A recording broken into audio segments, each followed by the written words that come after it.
We've all told a little white lie at some point, right?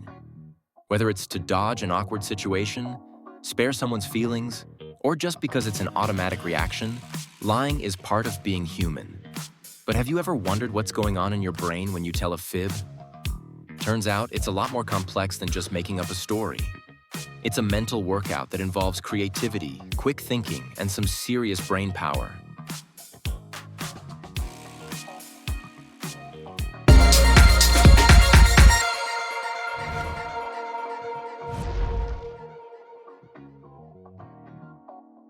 A lot of people think lying is just about telling a tale that didn't happen, but science shows it's way more than that. Lying requires your brain to do a lot more than just saying something that's not true. It has to hide the real facts, create a new story, seem convincing, and deal with the stress of not getting caught, all at once. The front lobes of the brain, responsible for decision-making and critical thinking, are where all this action takes place. What's really interesting is that, in moderation, lying can actually be a sign of a creative mind. Neuroscientists have found that people who are good at lying often show higher creativity when solving problems. In experiments, participants who were encouraged to cheat before a creative task came up with more original ideas. It seems like when you bend the rules, your brain lets loose a bit more and thinks outside the box.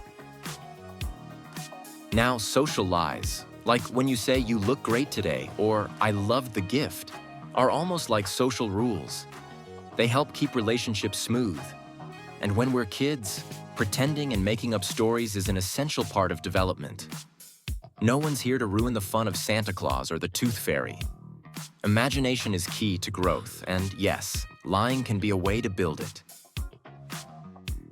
However, when lying starts to become a regular thing, and someone starts making up stories even about the little things in life, that's when the red flag should go up. This is where pathological lying, or mytomania, comes in. A person with this condition lies compulsively, without a clear reason. Often, they're seeking attention, admiration, or filling an emotional void. The issue? Over time, they risk losing everyone's trust and isolating themselves. Experts say these lies often start off small, exaggerations or omissions, and then snowball. Before you know it, the person can't tell where the truth ends and the lies begin. It's only when the consequences hit, whether it's at work, in relationships, or with their self-esteem, that many people seek help. And it's not out of guilt, but because the damage has been done. The good news is, it's possible to turn things around.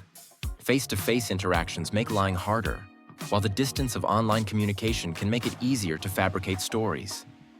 If you want to break the cycle, try rethinking a few habits. Don't tell fantastical stories to kids. Be cautious of eye-catching information on social media, and practice more transparency, even when it's uncomfortable.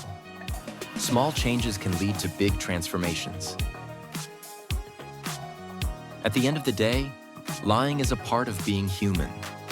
But understanding why we do it, and how our brain works during the process, can help us make more mindful choices.